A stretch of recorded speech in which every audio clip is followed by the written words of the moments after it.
Tomato কি সত্যি diabetes নিয়ন্ত্রণ করে? টমেটোর ক্ষমতা বাড়িয়ে কিভাবে ডায়াবেটিস নিয়ন্ত্রণ করবেন? টমেটোর গ্লাইসেমিক ইন্ডেক্স 10 থেকে 15-এর মধ্যে আর গ্লাইসেমিক লোড 1-এর কম। ফলে টমেটো যে ব্লাড সুগার বাড়ায় না, এটা কম বেশি সকলেই জানে।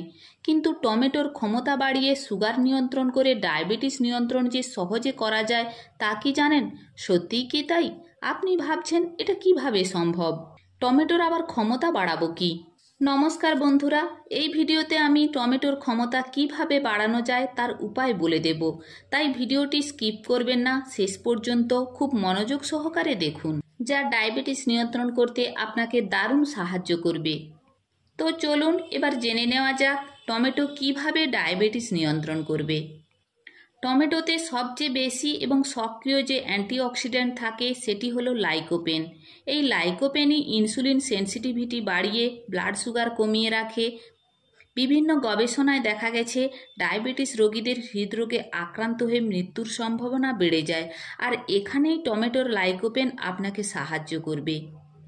টমেটোর লাইকোপেনই রক্তের খারাপ কোলেস্টেরল এলডিএল কমিয়ে এবং ভালো কোলেস্টেরল এইচডিএল বাড়িয়ে রক্তে কোলেস্টেরল নিয়ন্ত্রণ করে, যার ফলস্বরূপ হৃদরোগের সম্ভাবনা কমে যায়।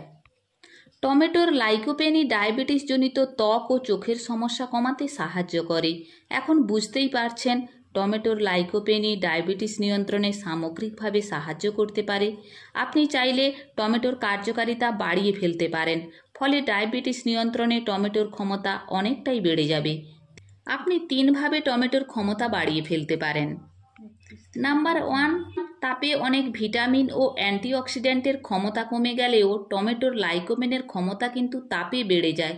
অতএব আপনি যদি রান্না করে টমেটো খেতে পারেন তাহলে টমেটোর ক্ষমতা বেড়ে যাবে, ফলস্বরূপ ডায়াবেটিস নিয়ন্ত্রণে সহায়ক হবে। নাম্বার 2, গবেষণায় দেখা যাচ্ছে পেঁয়াজ লাইকোপেনের সক্রিয়তা বাড়াতে সাহায্য করে। তাই টমেটো ও পেঁয়াজ একসাথে খেলে ব্লাড সুগার কমানোর ক্ষমতা বেড়ে যায়। তাই ডায়াবেটিস রোগের খাদ্য তালিকায় টমেটো ও পেঁয়াজ একসাথে রাখার চেষ্টা করবেন।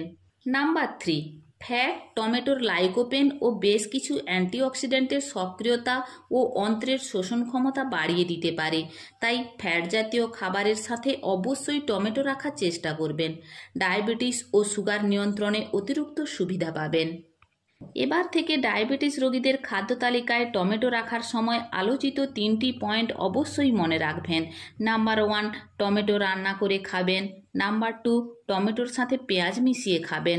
নাম্বার 3, টমেটোর সাথে ফ্যাট জাতীয় খাবার মিশিয়ে খাবেন। সুস্থ থাকুন, সঙ্গে থাকুন।